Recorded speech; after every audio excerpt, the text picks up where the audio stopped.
matchup. I'm going to be taking the side of Gipsy Avenger.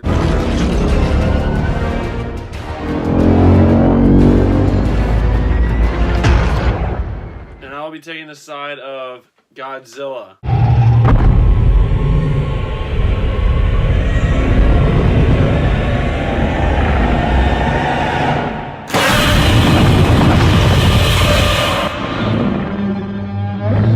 So Gipsy Avenger is standing at around 280 to 300 feet tall. It's the flagship leader of the fleet of the Jaegers in the Second Pacific Rim, and it's piloted by Jake and Nate, which they are very experienced. They have a lot of experience in the past. Gipsy Avenger is just such a great Jaeger. It's one of the best, and even it's stated by John Boyega in one of the featurettes for Pacific Rim Uprising that as far as Jaegers go, Gipsy is the best. So Godzilla, just so everyone knows what Godzilla I'm taking, since there's been a lot of different adaptations of Godzilla, I'm obviously taking the latest version of Godzilla, at least the USA version. It's where he first made his appearance in the 2014 Godzilla movie. But yeah, that version, and he's only made one appearance in an actual movie so far, which was Godzilla 2014. He's obviously has a movie coming out here pretty soon. So I can use the footage from those commercials. But yeah, just so everyone knows, that's the Godzilla I'm taking. So this Godzilla is 355 feet in height and 550 feet in length, including the tail. His weight is 90,000 tons. So one strength of Gipsy Avenger is the weaponry. He's got the gravity sling, which is seen, it picks up a bunch of cars and launches them at Obsidian Fury. And it also is able to pull down buildings, which obviously if you've seen the Godzilla movie, you've seen actually a scene where a building actually affects Godzilla. I mean, this building falls on him and he's definitely affected, so I think this is one of his major weapons in this battle because he has the gravity sling, which he's able to pull down major buildings, and if Godzilla is charging, he can use the gravity sling and pull down buildings at will, and that will be a major strength in this fight. My counter argument to that would be that the building, yes, it did slow him down for a minute. I think we all know what happened after that building fell on Godzilla. He was ripping the head off of the bigger Muto and ripping the head off of it after blowing atomic breath down his throat. That was after the building was dropped on him, so I think he knows. I think we know what he can do in response to adversity. But my first strength I wanted to address was just that he's a formidable force to be reckoned with. Just to list off a few of his powers here. Godzilla is adaptive. He has agility, which I'll admit in a later part, the agility part and speed, well, I didn't think that was very impressive in the first one. I think it's been upgraded here in 2019. So the first thing is I think he's really smart. He knows what he's doing. You can see that he's not just some like behemoth monster that just lunges around and just randomly does stuff. Like he has points to what he's doing. He knows where he's going. Like you see in Godzilla, he's swimming around. He knows he's being followed by the military, but he knows when he can go under the water and like get away from him. And that one time, remember he stops in front of the submarines? He goes underneath them, so he knows what he's doing. It's not like Gipsy Avenger is fighting against some like brainless thing. Like that's probably Godzilla's biggest strength here, is he's smart. Another strength in Gipsy Avenger, like you were just stating with Godzilla, is that Gipsy Avenger is very fast, very quick and agile. Gipsy Avenger's been able to go with Obsidian Fury, the hybrid Jaeger, that was really, I mean, I think it was like a Mark 8 or 9 if they actually put that equivalency out there. Gipsy is just such a boss of a Jaeger. It's like so quick, and Gipsy's actually been able to go up with a kaiju, obviously the Mega Kaiju, but even the Raijin he was able to go up with was standing at right around the same exact height as Godzilla, so that proves that he'd be able to go up with kaiju that big. My second point would be also the tail. His tail, he really knows how to utilize. The scene where he takes out the male Muto, he waits for it to fly close and just completely takes it out and kills it in one swing of his tail.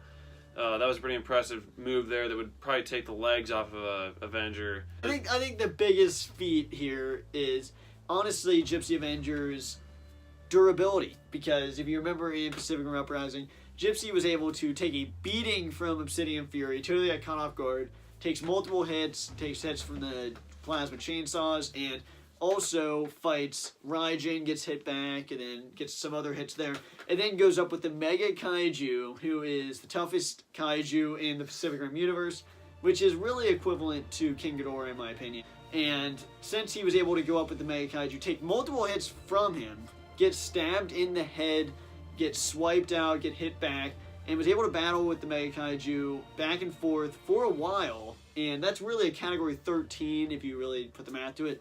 And the fact that he was able to do that and the Jaeger was still able to stand up after that is pretty impressive and shows how durable he really is. That's where I believe Godzilla has the major advantage, is that he's way more durable.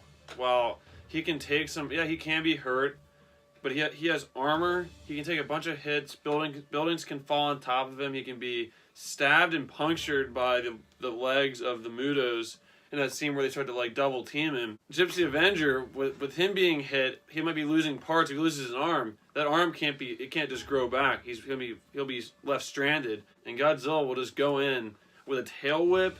He'll grab him up with his hands, and then just use his atomic breath and just completely demolish him. So the one point with how you said if they lose an arm or a leg and they're done, well, that's actually proven false in Pacific Rim, because if you know Gipsy Danger, which Gipsy Avenger is just an upgraded Gipsy Danger in every aspect, and Gipsy Danger loses an arm and gets one of his legs basically disabled.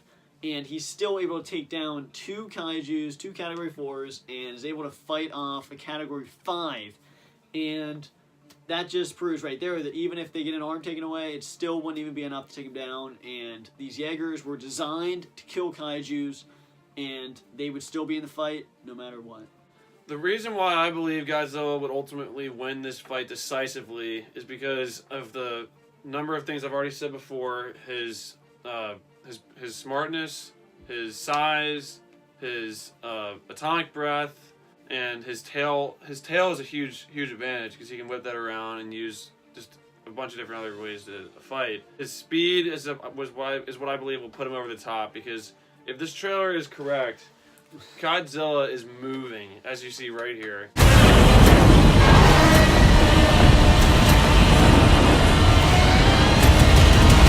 I just think that the combination of that speed, size, ability to fight in water way better than a Gipsy Avenger could, because yeah, you saw the one. You're not arguing the one from Pacific Rim. You're arguing from Pacific Rim Uprising. Yes, but it's an upgraded Jaeger, so he can literally do everything he can and better.